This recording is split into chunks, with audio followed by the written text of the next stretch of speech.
And action. There you go. Very excited, by the way, with only 2 minutes left to interview both Ted and Jeanette about their new book, Twice Delivered. It's twice as nice. We'll get to it in 2 minutes.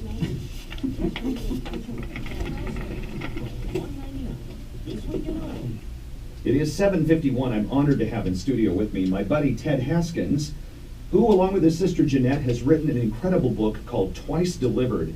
I guess I should just let you tell the story, Ted, what Twice Delivered's about.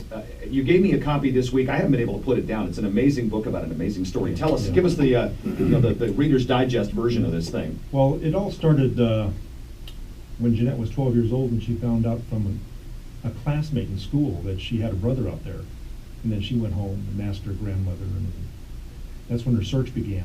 Although she didn't have a name, she searched all of her life without even a name to help her. Well, you didn't have an internet when this was discovered, I'm assuming, Jeanette. This is just, how you were 12 years old, and what year is that, if we can ask, so people can put it in context?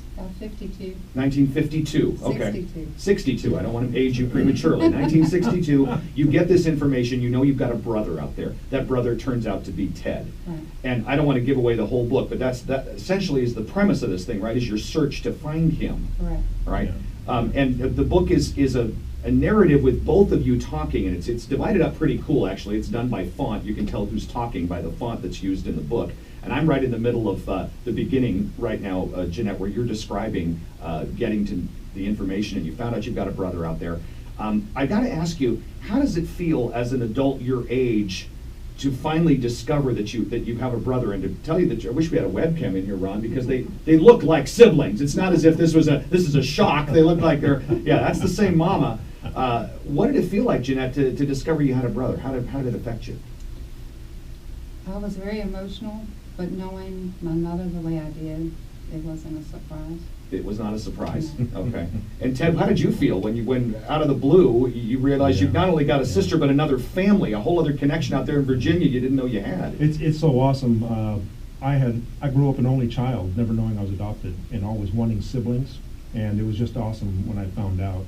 I didn't believe it at first, but our first conversation convinced me. I got a phone call from an investigator, and when I was finally convinced to talk to her, it was that conversation that convinced me. And we did DNA afterwards. Yeah. That Jeanette was the real deal, right? And then you flew out to Virginia, you guys somehow hooked up and went from there. Yeah, my wife and I flew out there and met the family. Very, very cool. Well, the reunited part is now taking place, and you put the book together, and it's already getting some terrific reviews on Amazon.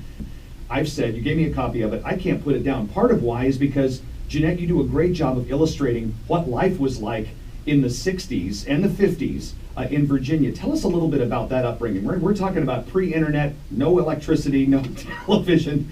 I mean, what was a typical day like for you as a 12-year-old girl back then? Okay, we'd get up in the mornings before we went to school. We'd have to milk the cows, bring water in from the spring because we had no running water or anything like that. Then we'd go to school. We had to walk a mile to catch a school bus. And I can remember times when it was raining, we would take plastic curtains and wrap them around us to stay dry till the bus came.